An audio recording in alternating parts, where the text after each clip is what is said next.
सिद्धांत कौमुद्याः आरभ्यते। सर्वे संस्कृतं वदन्ति। यदि कश्चन प्रश्नः आगच्छेत्, किमपि जिज्ञास्यं मनसि आगच्छति, तदा अवश्यं संस्कृतेन अस्माभिः वक्तव्यं। येन शास्त्राध्ययनेन न केवलं शास्त्रस्य अपरिमितं ज्ञानं स्यात्, अपि तु संस्कृतसम्भाषणस्यापि किमप्यपूर्वं वैशिष्ट्यपूर्णं ज्ञानं भवेत्। तदर्थं शास्त्राध्ययनेन साकं संस्कृतस्यापि अभ्यासः अस्माभिः करणीयः। तत्र संस्कृतस्य अभ्यासः कथं भविष्यति?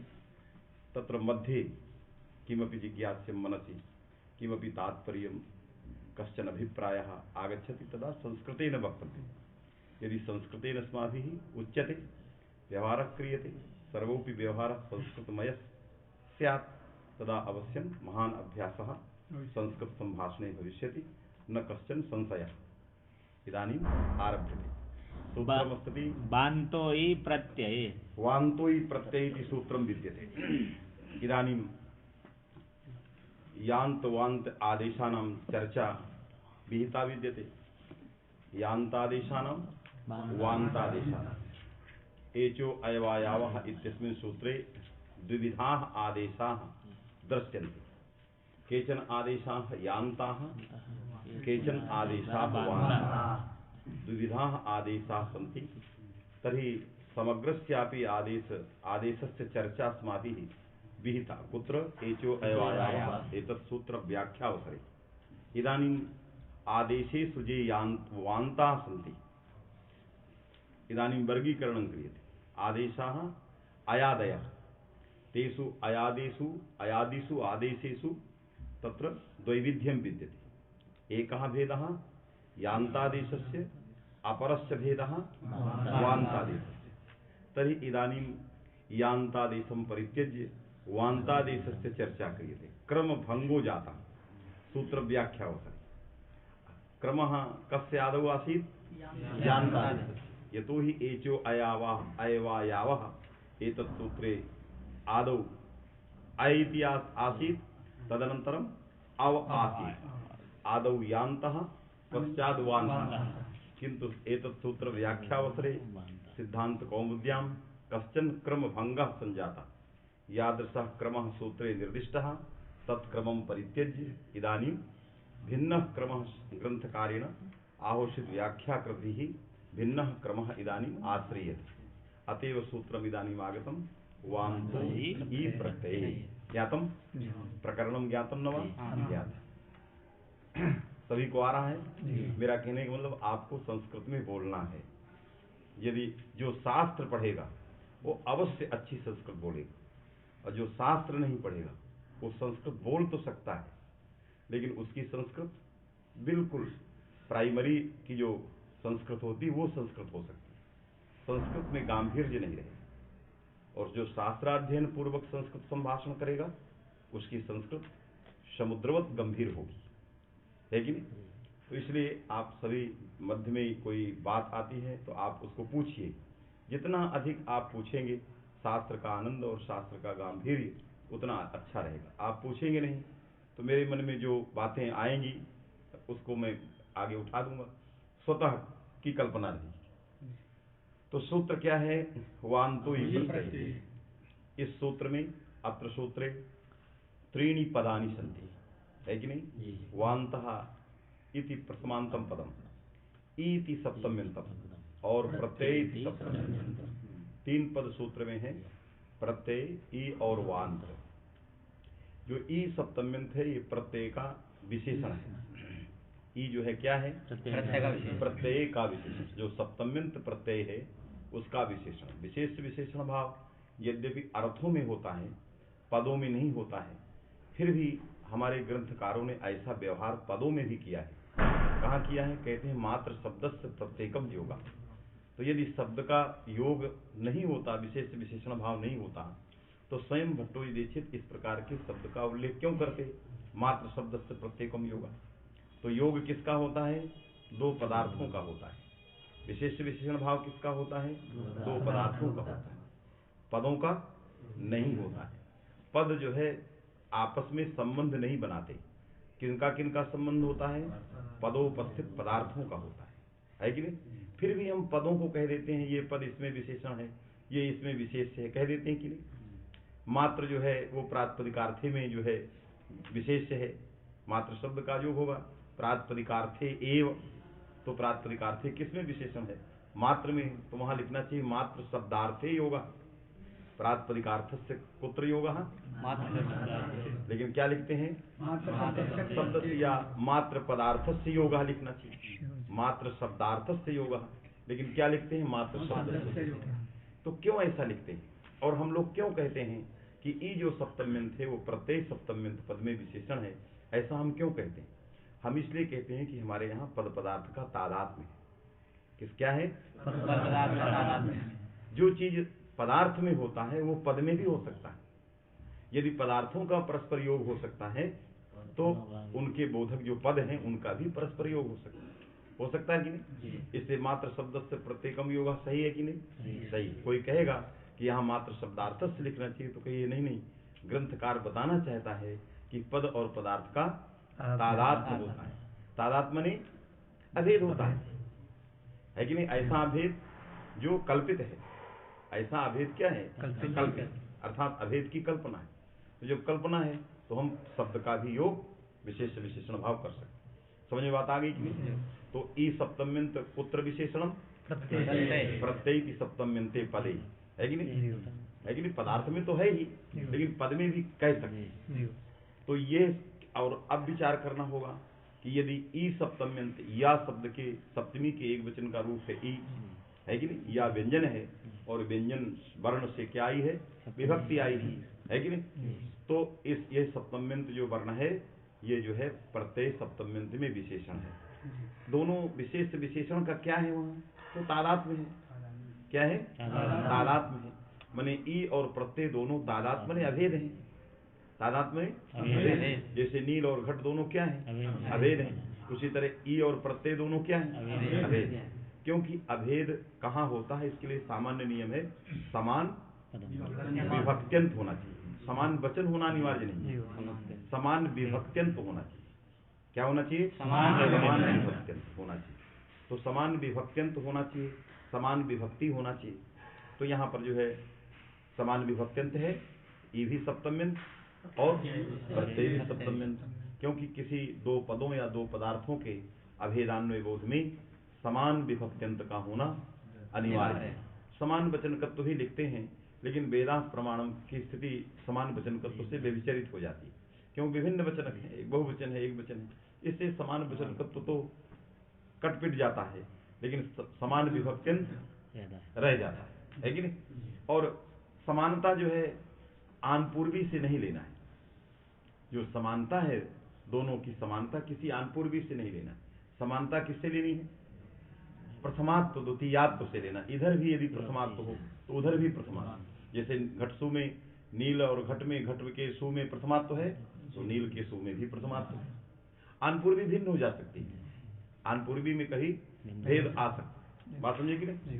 तो इसलिए जो है ये निश्चित हो गया वांतो ई प्रत्यय सूत्र के ई जो है ये प्रत्यय का विशेषण है। किस संबंध से? अभेद संबंध। यदि दो पद या पदार्थ आपस में अभेद संबंध से विशेष विशेषण भाव संपन्न हो जाते हैं, वहीं पर एन विधि तदंतस्व सूत्र की प्राप्ति होती है।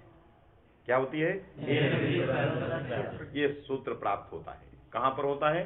जहां दो पदों का परस्पर अभेदान्वय होता है या तदंत विधि के द्वारा अभेदान्वय संभावित होता है कि नहीं?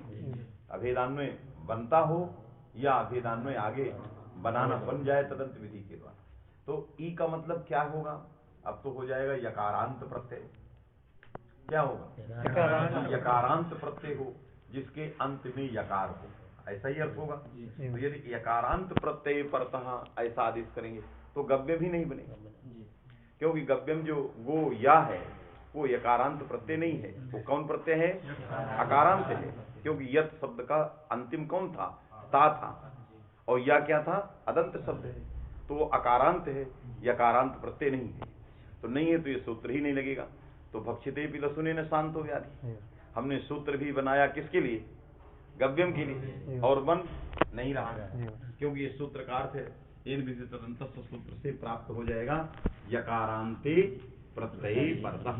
तो इसके लिए एक वचन आया, वचन माने भाष्यकार ने एक वचन बनाया, वार्तिक बनाया, क्या? यस्मिन विधि तदादावल ग्रहणे। यह परिभाषा के रूप में भी मानी जाती है और एक यणो प्रच्छेदो वाच्य के वार्तिक की तरह भी माना जाता है।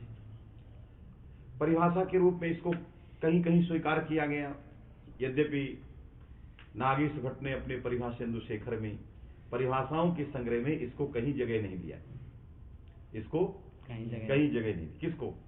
यस्मिन विधि तदादावल ग्रहणे।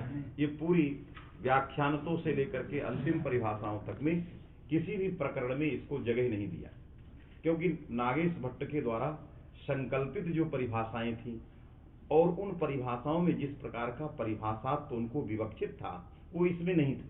नहीं कहते कि हम जिस प्रकार के व्यक्तियों को चाहते हैं वो व्यक्तित्व तो इनमें नहीं, बात में कि नहीं? तो जिस प्रकार के परिभाषाओं का के अंदर जैसा परिभाषा तो चाहते हैं उस प्रकार का परिभाषा तो इसके अंदर नहीं, बात समझे कि नहीं? क्योंकि यह किसी विधि को नियंत्रित नहीं कर पा रहा है। हम उन परिभाषाओं की चर्चा वहां करेंगे जो विधि का नियंत्रण करते हैं। अच्छा आया है? अच्छा चलिए, तो कहीं टीका में लिखा कि इसका उल्लेख नहीं।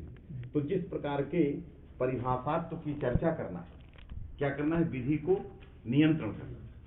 जितनी परिभाषाएं हैं प्रायण विधि का नियंत्रण, किसी टीका में कहीं आया है जो संस्कार मुझे है कि नहीं? तो जिस प्रकार के परिभाषात्व की आवश्यकता है वो परिभाषात्व इसके अंदर नहीं है, इसलिए इसको बहुत लोगों ने क्या मान लिया? वार्तिक मान लिया। ये वार्तिक है, बात में कि नहीं? किस प्रकार का परिभाषात्व होना चाहिए? जो विधि को नियंत्रण करे, है कि नहीं? शास्त्र को विधि शास्त्र को नियंत्रण करे। ये किसी का नियंत्रण नहीं कर रहा है, ये बाधक है। किसका? एन विधि तदंतस्थ। ये अपवाद के रूप में पढ़ा गया है। किसके रूप में पढ़ा गया? अपवाद के।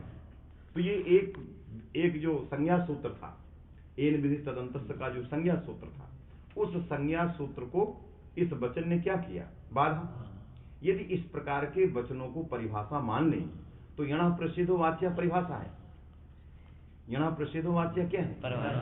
जिस प्रकार का परिभाषा तो इसके अंदर है, एक को रोकना, तो वो भी तो रोक रहा है। किसको? संयोगांत श्लोपा। जैसे संयोगांत श्लोपा को वो रोक रहा है, उसी तरह से एन विधि तदंतस्थ को ये रोक रहा है। दोनों काम रोकने का ही करते हैं। तो यदि इस प्रकार से इनको परिभाषाएं मानने लग जाएं तो क्या हो जाएगा? ये भी ऐसे बहुत सारी परिभाषाएं हो जाएंगी। इसलिए संभवतः कहीं यस्मिन विधि तदादावल ग्रहणे के परिभाषात्व का जब विचार नागेश की पंक्तियों पर करने लगे तो लोगों ने, उत्तर के आचार्यों ने क्या किया? खंडन कर दिया। इसीलिए कहा कि ये वचन रूप से भाष्यकार ने कंठरव से इसको वार्तिक के रूप में एन विधि तदंतस्थ सूत्र के भाष्य में तदंत विधि के बाधक के रूप में इस वचन को पढ़ा है। इस वचन का अर्थ क्या है? यस्मिन विधि ही तदादौ अलग्रहण, है कि नहीं? यस्मिन विधि मने जिस किसी विधि शास्त्र में, यस्मिन विधि मने जिस किसी विधि शास्त्र में, है कि नहीं? यस्मिन विधि तदादौ, जिस किसी विधि शास्त्र में तदादि पहुंचता है। जैसे तस्मिन निर्दिष्टे पूर्वस्थ से निर्दिष्टे और पूर्वस्थ पहुंचते हैं, तो ये परिभाषा कह रही है कि जिस किसी विधि शास्त्र में क्या पहुंचता है। जैसे एन विधि तदंतस्थ से तदंत पहुंचता था, तो ये क्या पहुंचेगा? तदादि पहुंचेगा। अर्थात जहां विशेषण तदंत का बोधक होता था वहां इसके आ जाने से विशेषण तदादि का बोधक। तो जिस संज्ञा सूत्र का ये अपवाद है, उसी तरह से ये संज्ञा को बताने वाला वार्तिक है। किसको बताने वाला? संज्ञा को बताने वाला वार्तिक। ये परिभाषा सूत्रों का भी अपवाद नहीं, इसलिए इसमें परिभाषा को मानना वस्तुतः ठीक नहीं है, क्योंकि किसका अपवाद है? संज्ञा का अपवाद। तो संज्ञा के ऊपर बना गया वार्तिक है, इसलिए परिभाषाओं की किसी भी परिधि में या परिभाषा सूत्र के अंदर आता नहीं। बहुत सारी ऐसी परिभाषाएं होती हैं जो आचार्य पाणिनि द्वारा पढ़ी गई, उनमें भी इसका जो है गणना नहीं कर सकते, क्योंकि विशेषणम एन विधि तदंतस्थ क्या कहता है? विशेषणम तदंतस्थ संज्ञा। ये क्या कहेगा वचन? विशेषणम तदादेश संज्ञा। विशेषणम तदादय। किस प्रकार का विशेषण? कहा सप्तम्यंत अल बोधक जो पद होगा, सप्तम्यंत व्यंजन का बोधक होना चाहिए। कैसा विशेषण? जो सप्तम्यंत व्यंजन का बोधक है। तो सप्तम्यंत व्यंजन कौन है? ई। सप्तम्यंत व्यंजन कौन है? ई है। वो तदंत की संज्ञा नहीं होगी, वो किसकी संज्ञा होगी? तदादि की। उसी का अपवाद, इसलिए कहा यस्मिन विधि ही तदादौ अलग्रहणे। अलग्रहणे का अर्थ किया सप्तम्यंते वर्णग्रहणे विशेषणीभूते अलग्रहणे। जो सप्तम्यंत विशेषणीभूत अल का ग्रहण माने अल का बोधक हो, तो सप्तम्यंत भी ई है और ई से अल का बोध भी होना है, और प्रत्यय में विशेषणीभूत भी है। प्रत्यय में क्या है? विशेषणीभूत भी है, सप्तम्यंत भी है, और अल का बोधक, अल माने व्यंजन है कि नहीं, यकार वर्ण का बोधक भी है। तो ऐसा जो सप्तम्यंत विशेषणीभूत अल बोधक शब्द ई है, वो तदंत को रोक कर यहां क्या हुआ? तदादेश संज्ञा। कहा ये ई जो है तदादि का बोधक, तो तदादि का बोधक है, तो इसका अर्थ क्या होगा? यकार आदौ, है कि नहीं? जैसे वहां तदंत होता है, उसीलिए यहां अर्थ क्या होगा? यकार आदौ। तो आगे प्रत्यय दे दिया, यकार आदौ प्रत्यय। ये ई प्रत्यय का अर्थ हो गया। फिर कहता है यकार आदौ प्रत्यय क्या कहें? तो वांत कही। वांत का मतलब हो गया वकारः अंतः अंतावयवः यस्य। वकार जिसका अंतावयव है, ऐसा जो समुदाय होगा उसको हम वांत कहेंगे। वकार किस समुदाय का अंतावयव है? अव और आव। अव जो इत्याकारक समुदाय वर्ण समुदाय है, इसका अंतावयव वकार है, और आव जो इस प्रकार का है उसका अंतावयव वकार है। तो वांत का अर्थ क्या हो गया? अव और आव। अब किसके स्थान में करें? क्योंकि इस सूत्र में स्थानीय निर्दिष्ट नहीं है, स्थानीय निर्दिष्ट नहीं। तो स्थानीय के लाने की जो परंपरा है वो दो प्रकार की। कुछ लोगों ने इसको कहा पूर्व सूत्र में स्थानीय श्रुत है, निर्णीत है, किसका? अव और आव का। तो निर्णीत स्थानीय को ही यहां स्मरण करेंगे, है कि नहीं? वांत से किसका स्मरण होगा? निर्णीत, जो पूर्व सूत्र में एचो अयवायावह में जिन इनकी स्थानिता और आव की स्थानिता जिस स्थानीय में निर्णीत है, उसी को हम क्या करेंगे? हम एच के अंदर जो ओ और औ है उसको स्मरण करेंगे, है कि नहीं? उन शब्दों का हम स्मरण करेंगे, आक्षेप करेंगे, वास्तविक नहीं। तो उस वहां स्थानीय क्या है? ओ और औ। तो ओ दो तौ, ओ दौ तौ, ये निर्दिष्ट। ओ दौ तौ, ओ दो तौ, और अव आव माने ओत और औत। इस प्रकार की दो स्थानीय पूर्व सूत्र में माने एचो अयवायावह इस सूत्र में अव का स्थानीय ओ और आव का स्थानीय औ, यह निर्णीत हो चुका है। तो निर्णीत स्थानीय का, क्योंकि आदेश अपने संबंधी का आक्षेप करेगा, क्योंकि आदेश बिना स्थानीय के अनुपपन्न है। क्या है?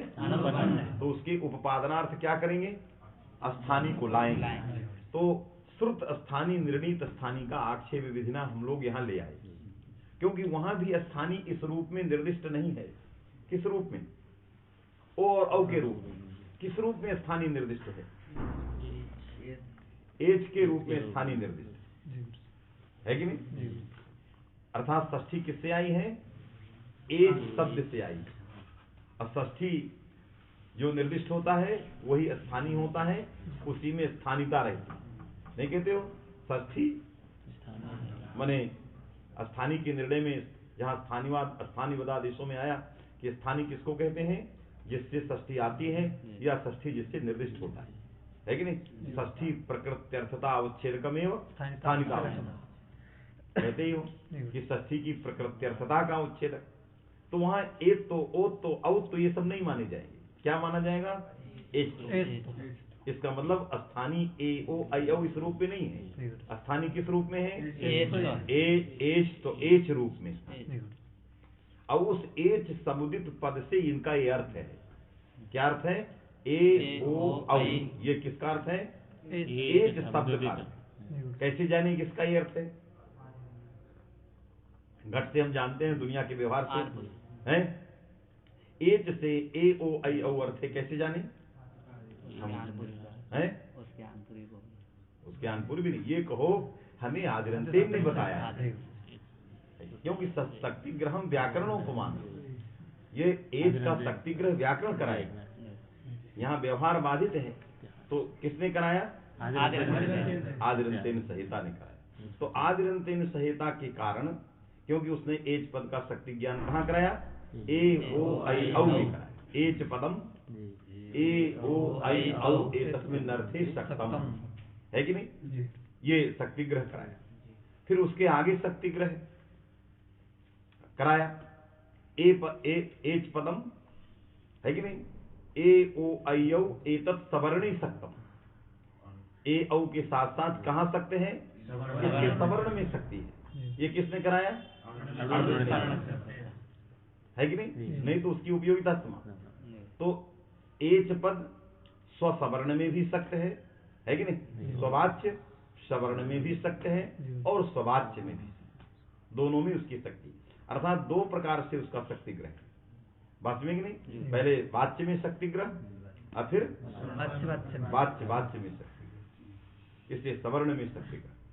तो उसके 12 सब भेदों का ज्ञान हो जाता है। तो एक संप्रदाय ये आया कि हम पूर्व सूत्र में एच का मतलब ए ओ आई औ, तो वहां पर क्रमशः ओ और औ में स्थानिता निर्णीत है, वही हम यहाँ ले आएंगे और लेकर के वृत्ति में लिख देंगे कि ओदौ ओदो तौ तौरौ, है कि नहीं? आव एतौ आदेशौ भवता, ये अर्थ लिख। एक संप्रदाय आया। दूसरा संप्रदाय आया कि नहीं ऐसा नहीं है, भाष्यकार ने कहा ओदौ ओदो तौरिति वक्तव्यम, वक्तव्य, ये भाष्य वार्तिक था। तो भाष्यकार ने इस तरह नहीं किया, है कि नहीं? एक संबंधी अपने अपर संबंधी को ले आए, इस रीति से नहीं काम चलेगा, है कि नहीं? ये दूसरे लोग आए, कैसे नहीं चलेगा? क्योंकि आदेश स्थानीय के बिना अनुपपन्न है कि नहीं? आदेश क्या है? अनुपपन्न है। लेकिन वांत का जो सामान्य उपपत्ति है क्या है? वकारः, अंतः, अंतावयवः, जस्य, बात में कि नहीं? तो इन्होंने कहा कि आदेश का संबंधी कौन है? स्थानीय। तो आप आदेश का ज्ञान करने के बाद उसके अपर संबंधी को स्मरण कर रहे, जैसे पुत्र के ज्ञान करने के बाद उसके संबंधी पिता को स्मरण कर रहे। तो स्मरण इस रीति से जो स्मरण होता है उसका वो बोध का विषय नहीं बनता है। इसलिए हमें शब्दता क्या करना पड़ेगा? ओत और औत को वक्तव्यम, उन्होंने कहा हमें शब्द का उपादान करना पड़ेगा, क्योंकि वहां पर एच का उपादान है, ओ औ का उपादान नहीं है। तो यदि शब्द का उच्चारण नहीं है तो वो बोध का विषय नहीं बन सकता है। बोध का विषय वही होगा जो उच्चरित होगा। तो उच्चरित क्या था? एच। तो वहां एच से जो है बोध के विषय में हमें यहाँ क्या चाहिए? ओ और औ चाहिए, अलग से चाहिए। तो इसके लिए भाष्यकार ने कहा ओदो तौरिति ओदो तौरिति वक्तव्यम, इस प्रकार का हमें वार्तिक बनाना पड़ेगा। तो भाष्य के मतानुसार ये वार्तिक है और सूत्र का कुछ व्याख्याकारों के अनुसार वो स्मृत है। दो प्रकार की परंपरा इसमें है। बात समझे कि नहीं आई? तो बन गया यकार आदो प्रत्यय, दो प्रत्यय परे ओदो तो रव आव एतौ आदेशौ अस्तः। समझे बात आ गई? चाहे तो वांत नहीं भी रख सकते हैं, चाहे तो वांत नहीं रख, क्या करेंगे? ये करेंगे कि ई प्रत्यय रखेंगे और एच की अनुवृत्ति ले आएंगे। क्या लाएंगे? तो ये अर्थ करेंगे कि यादव प्रत्यय परे एचः स्थानी, ये आदेश कौन जो पीछे से आएंगे, माने एचो अयवायावा पूरा आएगा। तो वहां पर कहता था एचः एते आदेशा स्युरचि, अब यहां क्या कहेगा? यकारादौ प्रत्यय पड़े एचः एते आदेशा स्युः, यकारादि प्रत्यय पड़े रहते ये आदेश होंगे। ऐसा करने पर दोष कहां था? जेयम में दोष है, चेयम में दोष है। चेयम और जेयम में होता नहीं है, बात समझे कि नहीं? क्योंकि चेयम और जेयम में जी धातु से अचो यत सियत प्रत्यय करोगे तो यकारादि प्रत्यय हो गया, और कह रहे हो कि एच के स्थान पर ये आदेश होते हैं, तो आदेश हो जाएगा, है कि नहीं? हो जाएगा। तो छयम में भी हो जाएगा। जयम में भी हो जाएगा। तो आगे के सूत्र रखने की क्या जरूरत है, क्योंकि यांत वांत दोनों को इसने संबित कर दिया।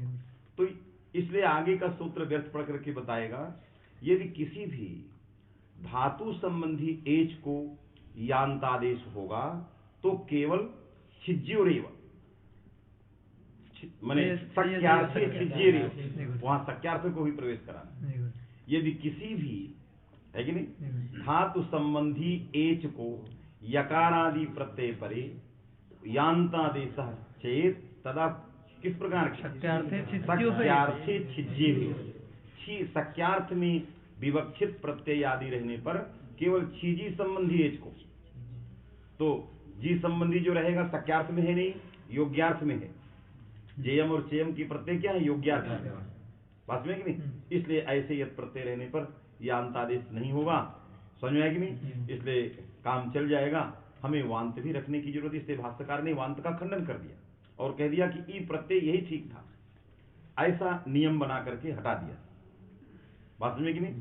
तो चलिए सूत्र हमारा जो है वो यही है कि ऐसे वांत रखने पर बहुत सारे आयास करना पड़ता है, आगे सब बहुत लिखेगा ये। तो यकार आदो परे ओदोतो रव आव एतो स्तः गौर विकारो गव्यम, गौर विकारः गव्यम, गौ के विकार जो दुग्धादि हैं उसको क्या कहते हैं, गव्यम। तो गाय के 5 विकारों को जोड़ते हैं तो पंचगव्य होता है। कौन कौन से हैं, दुग्ध है, दही है, घी है, गोबर है और मूत्र है, यही तो 5 हुए। तो ये पंच जो विकार होंगे दुग्धादि, उनको हम पंचगव्य कहेंगे, और ले लेंगे तो और लिया जाए, अभी पंचगव्य तक ही हमारा काम चल जाता है कि नहीं, छठवें की जरूरत नहीं पड़ती। तो बन गया गव्यम। तो सूत्र क्या था, गो पैसोर्यत, यही ना है, गो पैसोर यत, माने गो शब्द से और पैस शब्द से विकार अर्थ में यत है कि नहीं। गो विकारः गव्यम और पैसा विकारः, दूध के विकार को पयस्त कहेंगे, है कि नहीं। अब दूध में कुछ अपना डाल करके विकार बन गया, मलाई ही बन गई, तो मलाई को दूध भी नहीं कहेंगे, दही भी नहीं कहेंगे, तो क्या कहेंगे उसको, पयस्त कहेंगे। ये पयस्त है। जो पायस बनाते हो वो दूध भी नहीं है, दही भी नहीं है कि नहीं, कोई विकार भी, तो उसको क्या कहोगे, पयस्त कहेंगे, ये दूध का विकार, बात में कि नहीं। तो इसलिए पयस्त जो है इसका स्वतंत्र नाम होगा, जिसका नाम दधी नहीं होगा। दूध के विकार बहुत सारे हो सकते हैं, लेकिन उनके अलग अलग नाम दिए गए, किसी का दधी नाम दिया गया, किसी का घी नाम दिया गया, लेकिन जो ये मलाई है इसका कोई नाम नहीं दिया गया, तो इसी का नाम दे दीजिए, क्या हो गया, पयस्य हो गया, है कि नहीं। तो पैसा विकारः पयस्यम, गोर विकारः गव्यम। तो गो शब्द से क्या प्रत्यय आ गया, यत प्रत्यय आ गया। सकार की संज्ञा क्या बन गया, विभक्ति चली गई, गोया, गोया बन गया। अब गोया इस अवस्था में सूत्र लग गया, तो ककार उत्तरवर्ती ओकार के स्थान पर आव आदेश हो गया, गव्य बन गया। गव्य तद्धितांत सुआयाम हो गया, तो बन गया पूर्व रूप आदि होगी, क्या बन गया, गव्यम। नावातार्यम नाव्यम। अब ये नाव्यम, नावातार्यम जलम, कोई ऐसा जल है जैसे पंपा सरोवर में पहुंचे, वहां का जल देखो तो ये हस्ते न तार्य नहीं है कि नहीं, किससे तार्य है, नावातार्य है कि नहीं, क्योंकि नाव्यम दे दिया, नपुंसक ने दे दिया, तो हम लोगों को ऐसा सोचना पड़ेगा। तो नावातार्यम सरह, सरह सरसी सरांसी, नपुंसक लिंग में, तो इदम सरह नावातार्यम, ये तालाब इतना भयंकर है कि नौका से ही इसमें पार किया जाता है, तरण योग्य जो सर है वो नौका से, बात में है कि नहीं। तो सूत्र इसके लिए भी लिखा है, क्या है, नव वयो तृतीयांत से जो है, नावा इस तृतीयांत समर्थ सुबंत से क्या गया, यत प्रत्यय, नव तृतीया चली गई, क्या बन गया, नव्या, और अव को आव आदेश हो गया, क्या बन गया, नाव्यम। तो गव्यम भी बन गया और नाव्यम भी बन गया, बना। फिर गौरयूतो छंदस उपसंख्यानम, दूसरा एक प्रयोग है गव्युति। गव्युति 2 अर्थों में प्रयुक्त होता है, 2 प्रकार के उसके अर्थ हैं। एक गव्युति का अर्थ होता है अध्व परिमाण, दूसरा गव्युति का अर्थ होता है गो प्रचर भूमि, है कि नहीं, गो प्रचर भूमि, उसी को गोचर, गायें जहाँ इकट्ठी होती हैं, बैठती हैं, चरती हैं, उतनी भूमि में उसका सामान्य किसी भी मनुष्य के द्वारा उसको निजी उपयोग में लाना दोषावह है, अर्थात उस भूमि को आप निजी उपयोग में नहीं ला सकते। जैसे काशी का जो गोदौलिया क्षेत्र था ये गव्यूति है, इसीलिए इसका नाम गोदौलिया है। यहाँ गायों का गायें पूरे काशी से गायें यहाँ पर रहती थीं, चरती थीं, गंगा जल पीती थीं और यहाँ रहा करती थी, है कि नहीं? इसलिए उसका नाम वो गोधूली के नाम से वो क्षेत्र जाना जाता था। किस क्षेत्र से? गोधूली, क्योंकि गायों की धूली वहाँ बहुत रहती थी, इसलिए ये क्षेत्र पूरा का पूरा क्षेत्र जो है गोधूली क्षेत्र था। गायें यहाँ आती थी, सबकी बैठती थी, तो इसलिए ये जो भूमि थी गोदौलिया वो क्या भूमि थी? गो प्रचर भूमि थी, है कि नहीं? गावः यूयन्ते मिश्रन्ते यस्याम भूमौ सा भूमि ही गव्यूति। गायें जहाँ मिश्रित होती हैं, मिल करके बैठती हैं, खाती हैं, पीती हैं, इस प्रकार की उस भूमि का नाम गव्यूति। तो गो प्रचर भूमि इस अर्थ में गव्यूति का प्रयोग छंद में किया जाता है। वेदों में ये प्रयोग आया गो प्रचर भूमि अर्थ में। लोक में जो गव्यूति का प्रयोग आया वो अध्वपरिमाण अर्थ में, है कि नहीं?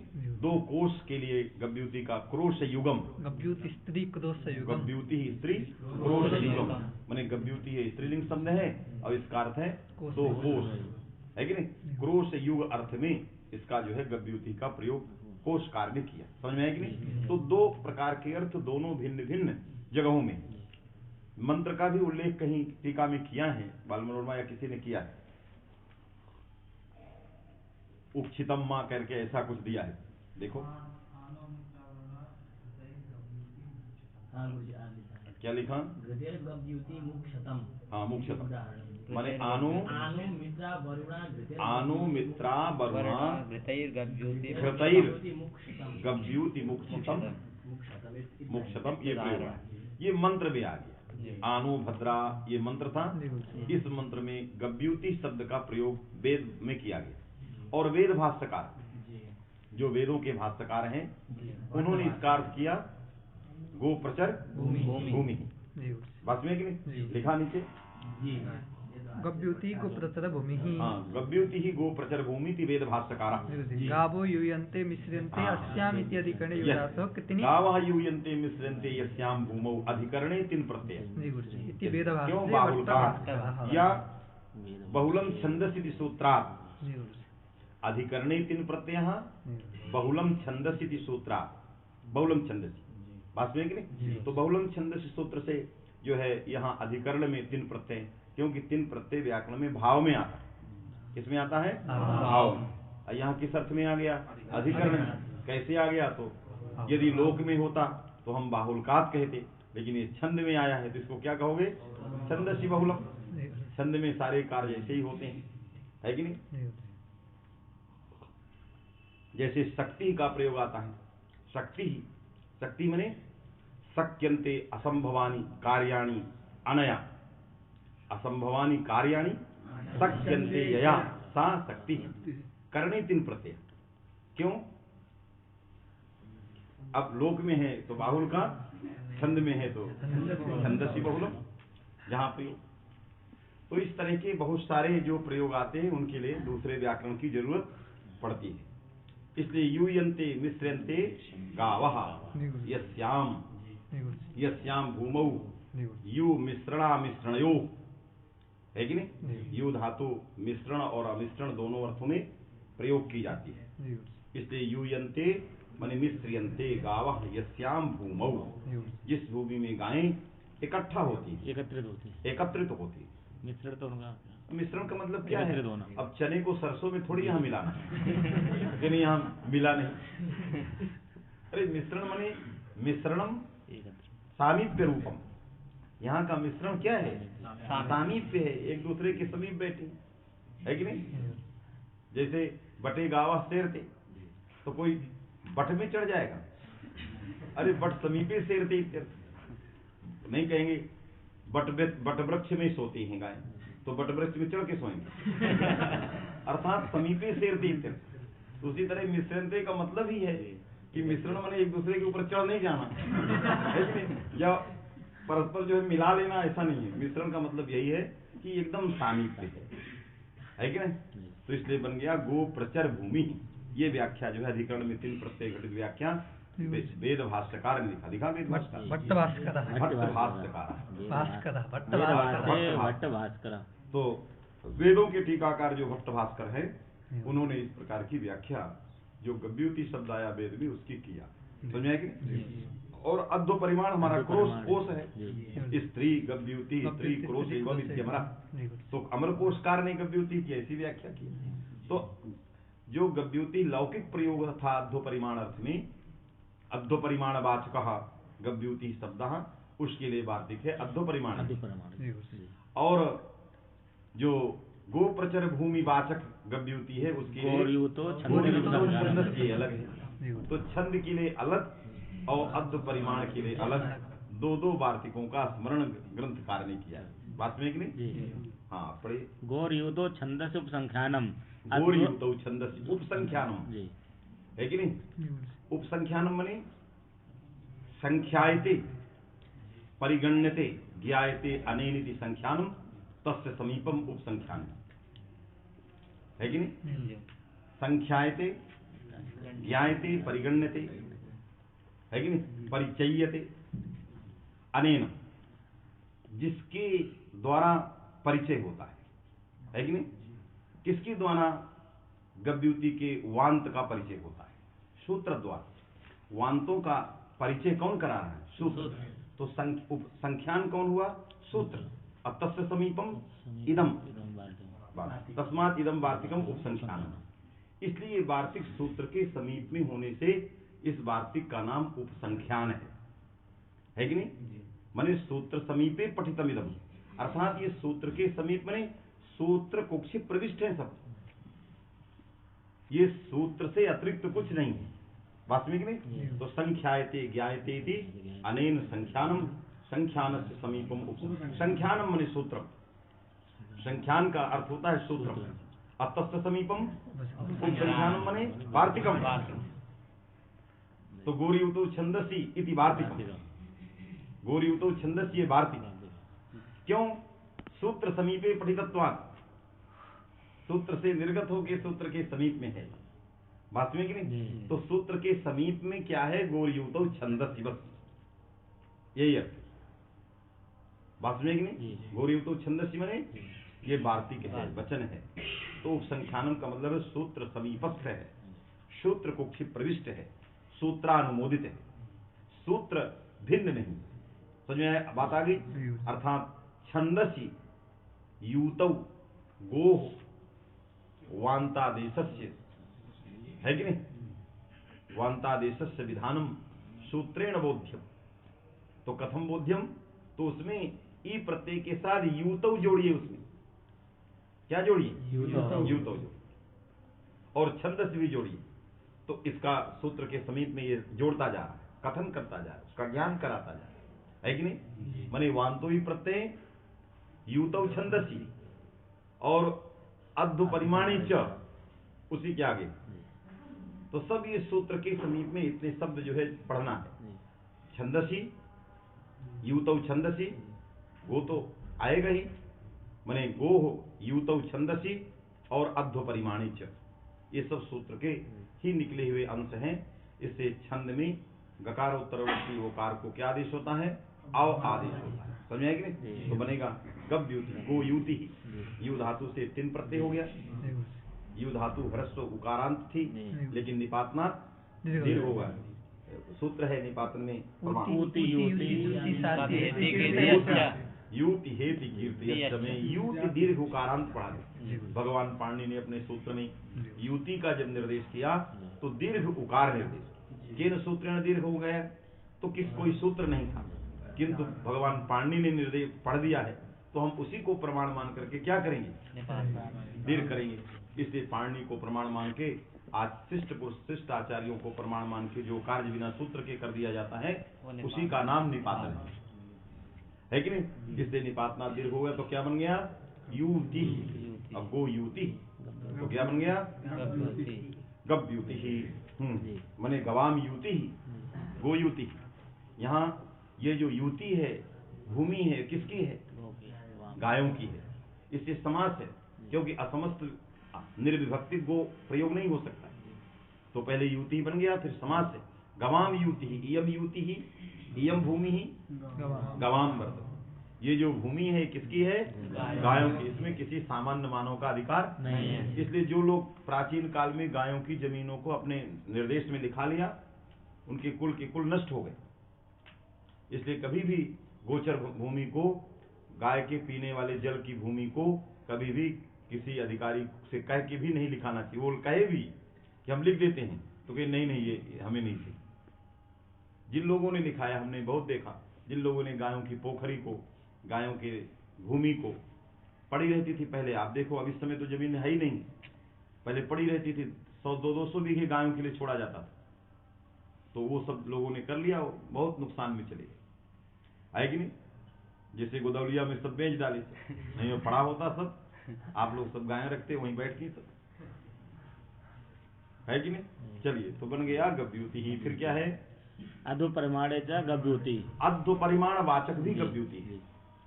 अध्व परिमाणे मने अध्व परिमाण वाचके गव्युति ही। अत्रापि सा प्रक्रिया बोध्या, या प्रक्रिया गव्यम इत्यत्र समाधि दृष्टा, सायो प्रक्रिया अध्व परिमाण वाचके गव्युति शब्दे बोध्या, है कि नहीं? जो लोग कहते हैं अध्व परिमाण गम्य मानी, क्या गम्य मानी? वो गलत व्याख्या उसकी कहते हैं। अध्व परिमाण गम्यमान हो, अरे उसका वाचक है, गम्यमान की जरूरत क्या है? गव्युति इस अर्थ का वाचक है। किसका? अध्व परिमाण।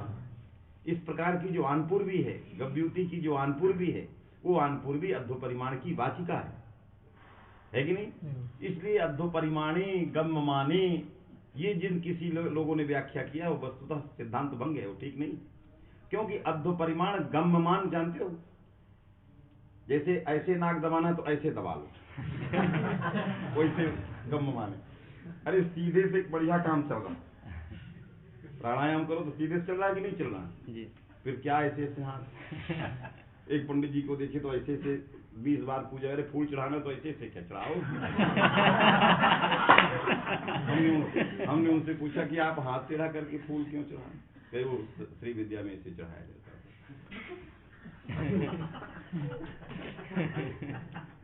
तो हमको समझोगे कि ऐसा तो कोई विद्या नहीं कहती कि आप शरीर को टेढ़ा करके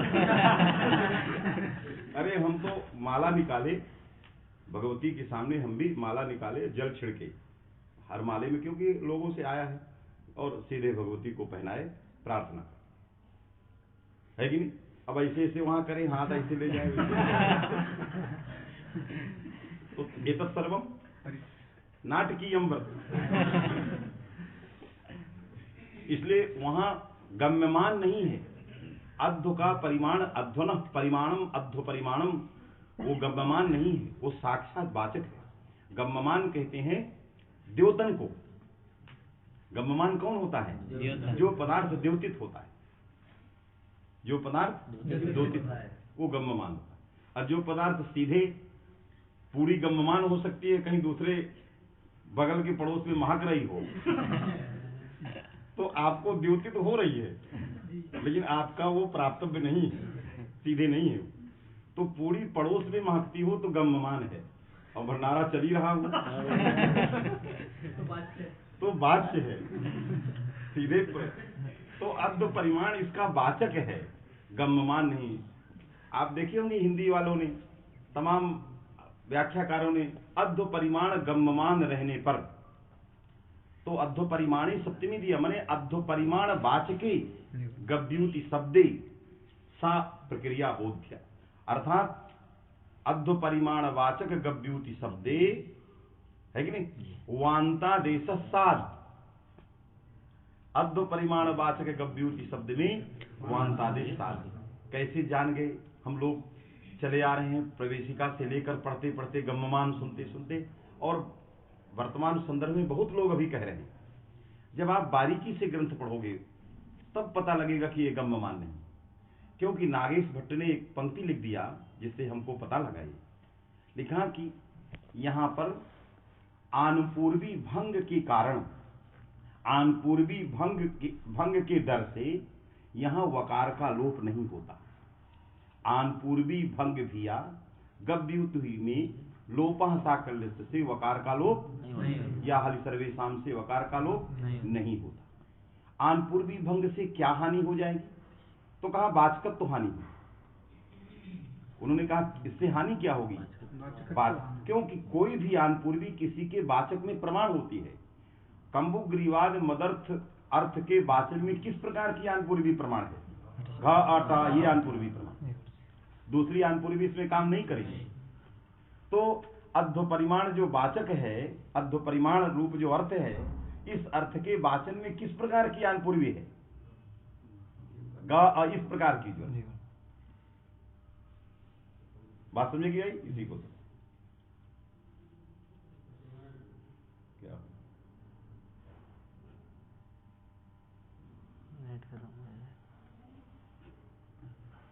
खत्म हो गया तुरंत? पता नहीं है, बंद हो गया वाईफाई से।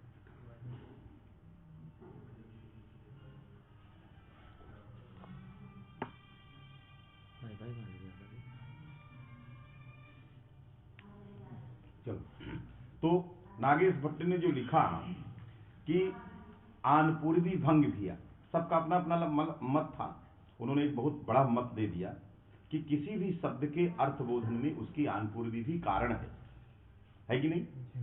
क्योंकि वो आन पूर्वी यदि बदल गई तो शक्ति बदल गई। यदि आप रस की आन पूर्वी है रा आ सा आ, अब आपने क्या कर दिया? सर सा आ रा आ कर दिया।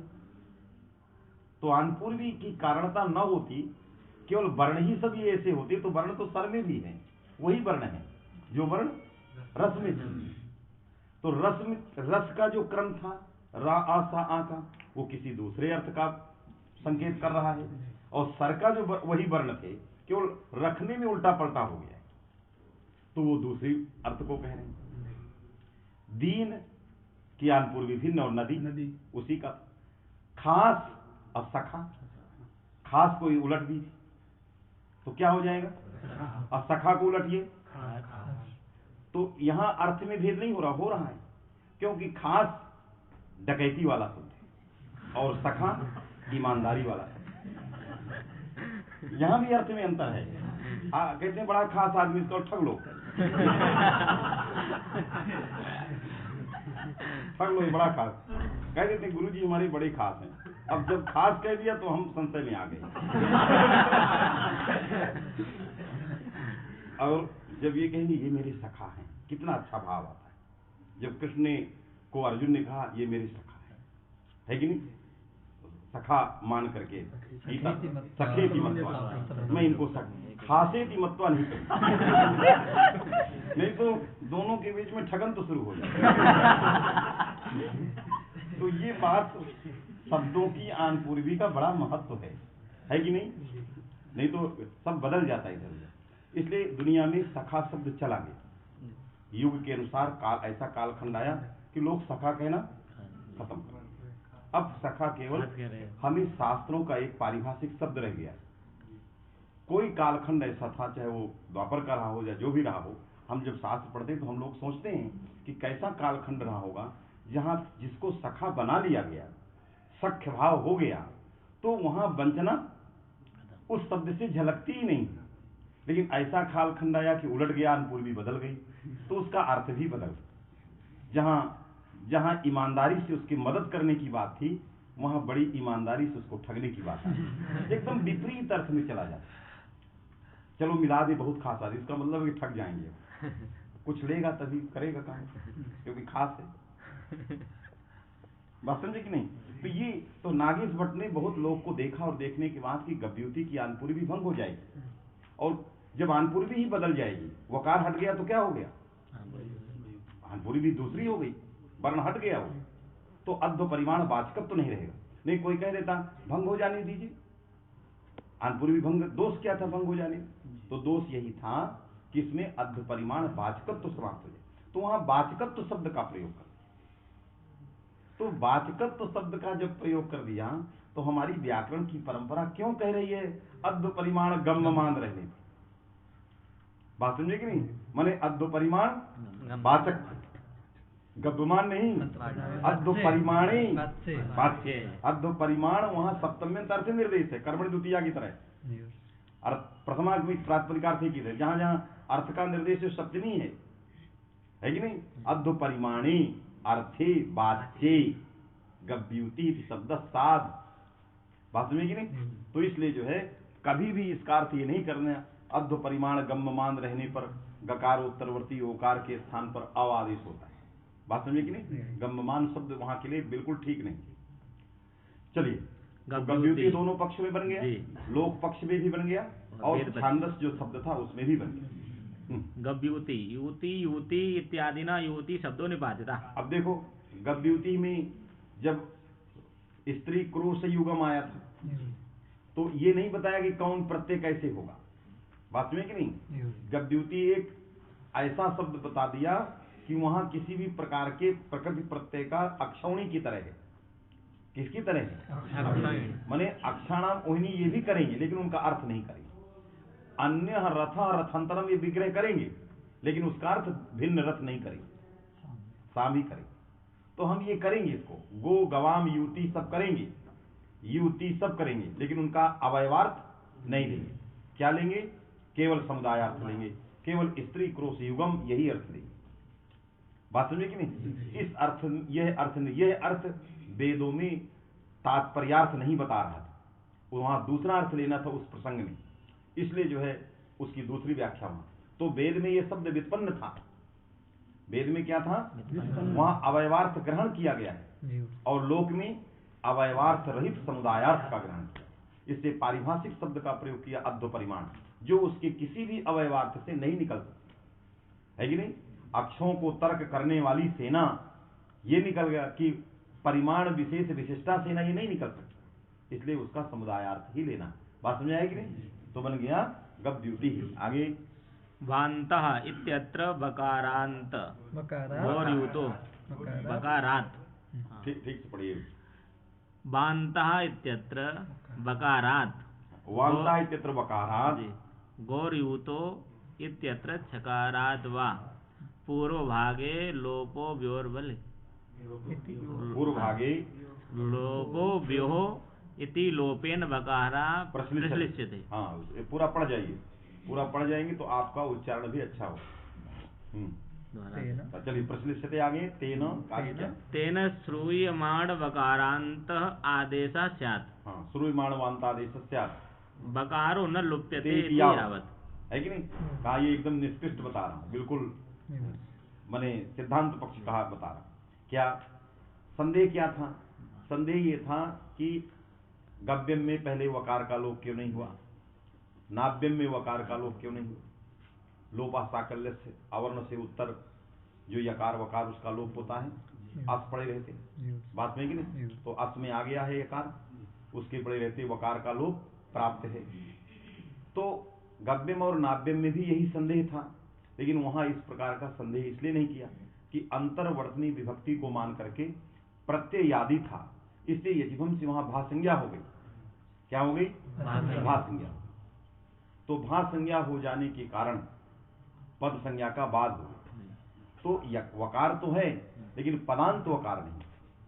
बात में कि भा संज्ञा किसकी हुई थी, आपसे पूछेंगे गव्यम में भा संज्ञा यद प्रत्यय होने के बाद किसकी हुई,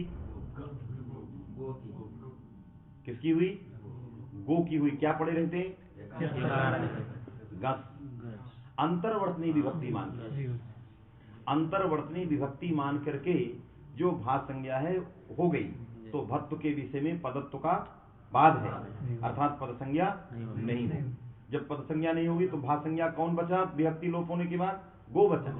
तो गो ये पद का भा कहा जाएगा, जब अव आदेश होगा गौ तो ये भा कहा जाएगा, बात में कि नहीं। तो भा संज्ञक से तो पद नहीं रहा, गौ ये पद नहीं है, जब पद नहीं है तो पदांत वकार नहीं रहा, बात में कि नहीं। गौ ये भत्व कहाँ था पहले, गो में, और उसको जब अवादेश करोगे तो भत्व कहाँ बैठेगा, गौ में बैठेगा, और वहां पदत्व नहीं बैठता है, बात में कि नहीं। इसलिए गव्यम और नाव्यम में हरि सर्वेशाम कहें, यद्यपि हरि सर्वेशाम को नहीं स्मरण किया है लोपा साकल्य से, है कि नहीं। हरि सर्वेशाम में कहा वकारानुवृत्ति नहीं है, केवल यकारानुवृत्ति है, इसलिए उस सूत्र का उपन्यास आवश्यक नहीं था।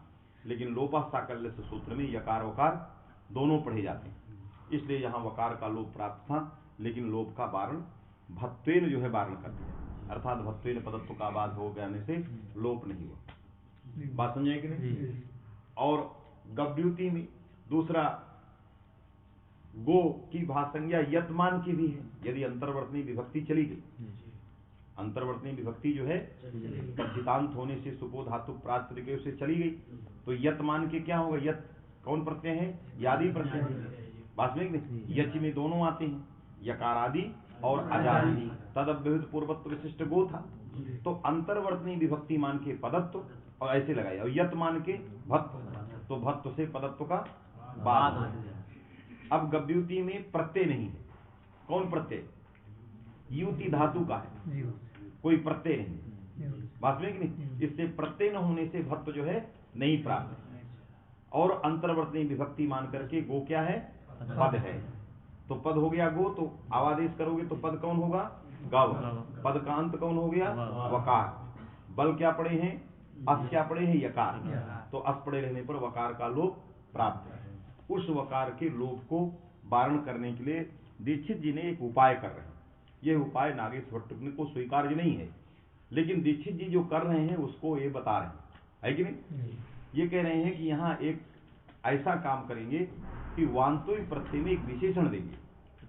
क्या विशेषण देंगे, श्रूयमाण विशेषण देंगे। अर्थात अर्थ करेंगे यकारादौ प्रत्यय परतः श्रूयमाणः वान्तादेश स्यात्, ये अर्थ करेंगे। बात में कि नहीं, श्रूयमाण वान्तादेश। श्रूयमाण माने वकार अंत में हमेशा श्रुत रहे। जब आप बोलो गव्युति तो वकार सुनाई देता रहे। इसका मतलब क्या हुआ, यदि आपने वकार लोप कर दिया तो यह आदेश क्या हो गया, श्रूयमाण नहीं रहा, तो हमारा विशेषण व्यर्थ रहा। तो श्रूयमाण वांत आदेश होता है यकार आदि प्रत्यय पड़े रहते, इसलिए श्रूयमाण विशेषण का मतलब हो गया कि वकारो न लुप्यते इति यावत्, अर्थात वकार का लोप नहीं हुआ। यदि वकार का लोप हो तो अयम वकारः अन्ते न श्रूयमाण, तो श्रूयमाण इति कथनम वान्ते मने अंतावयो वकारे श्रूयमाण इति विशेषणम व्यर्थम स्यात्, अतः विशेषण सामर्थ्यात् नहीं लोप होगा। इन्होंने कहा कि ये विशेषण आप लाए कहां से, ये विशेषण आप कहां से लाए, बस में कि नहीं। तो कुछ चीजें ऐसी होती हैं जो प्रयास से मिल जाती हैं, कुछ चीजें ऐसी होती हैं किससे मिलती हैं, नहीं कहते कि कोशिश करने वालों की हार नहीं हो, प्रयास करते रहो मिलेगी।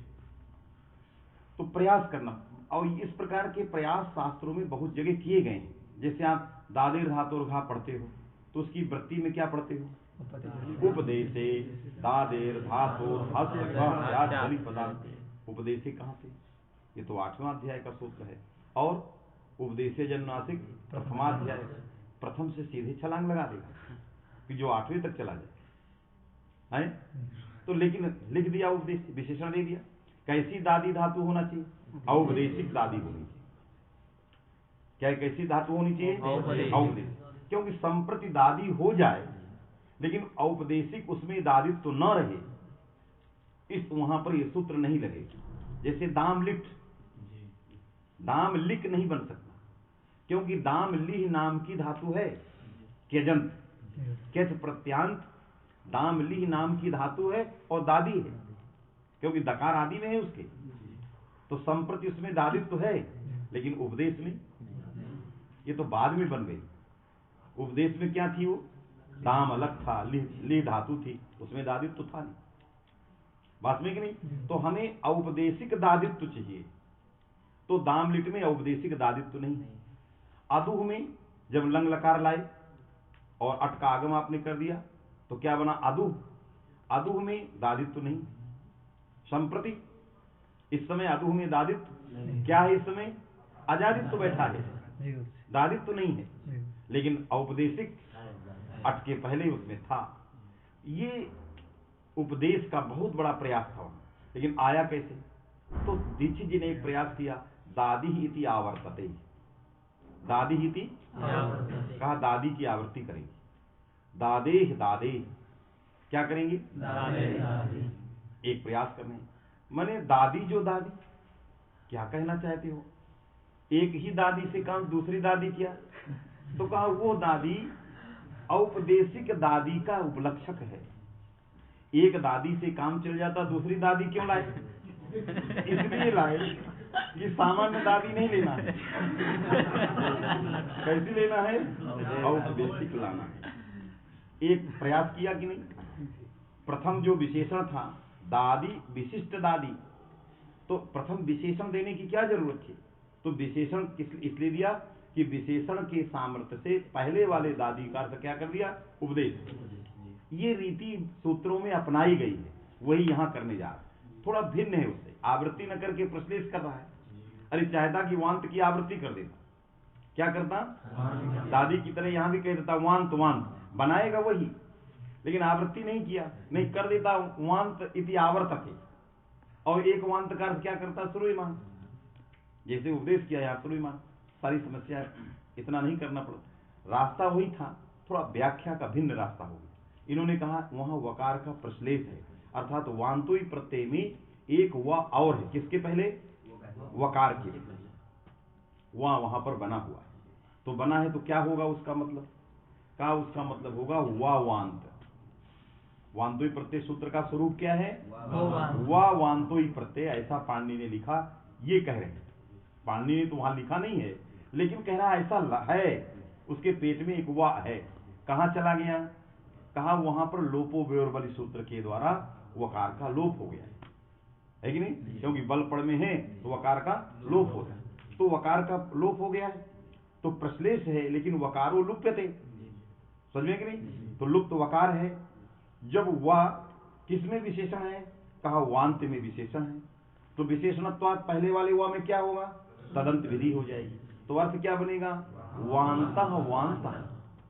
तो कहा अरे घटा घटा आवृत्ति करते उसमें बहुत ज्यादा प्रसर दे रहे हो, कहते हो ब्रूहि ब्रूहि, बोलो बोलो, इसका मतलब बोलवाना ही है, कुछ ज्यादा तात्पर्य निकालना है। गच्छ गच्छ, इसका मतलब अब बैठ नहीं सकता है, अब वो गच्छ गच्छ लग गया है कि नहीं? भोजे भोजे, तो वो करना ही है, बात में कि नहीं? तो उसी तरह वांत वांत, माने ऐसा है कि ये हमेशा वांत ही रहे, हमेशा क्या रहे? कभी वांत इसका न जाए, इसलिए दो बार कह रहा है वांत वांत, माने उसको दुरावृत्त कर रहा है। तो दुरावृत्त जो हो रहा है उसको दार्ढ़ बोधित कर रहा है। जब किसी चीज को दुरावृत्त करते हैं तो उसमें क्या आती है? दृढ़ता। गमन में दृढ़ता है, गच्छ गच्छ, गमन के अंदर दाढ़ है, ब्रूहि ब्रूहि, बोलने में दाढ़ है। वांत वांत माने वांत में दृढ़ता है। क्या दृढ़ता है? ये दृढ़ता है कि हमेशा वांत ही बना रहे, ये हमेशा बोलता रहे, ब्रूहि ब्रूहि, हमेशा बोलता रहे, बात में कि नहीं? अर्थात अवसर आने पर ये चुप ना रहे, इसलिए उसको उत्तेजित किया जाता है। अरे तुम भी बोलो बोलो, कहते हैं विद्यार्थी, अरे बोलो बोलो, तुम भी बोलो, अर्थात उसको दृढ़ता दृढ़ दे रहा है। उसी तरह वांत वांत कह करके वांत में दार्ढ़ बोधित करता है। दृढ़ियान वांत, कैसा वांत? दृढ़ियान। तो दृढ़ियान वांत किस प्रकार का होगा? जो वकार छोड़ दे तो फिर किस चीज की दृढ़ता? हम कहें कि राजेश्वरानंद हमारे साथ दृढ़ियान रहे, यदि छोड़ दिए तो किस चीज का दृढ़ियान? बात समझ कि नहीं? जब हम कहेंगे दृढ़ियान वांता, तो दृढ़ियान वांता माने न कदाचित वांत जो शब्द होगा उस समुदाय में वकार न तम समुदायम परित्यजति, वकार उस समुदाय का कभी भी परित्याग नहीं करेगा।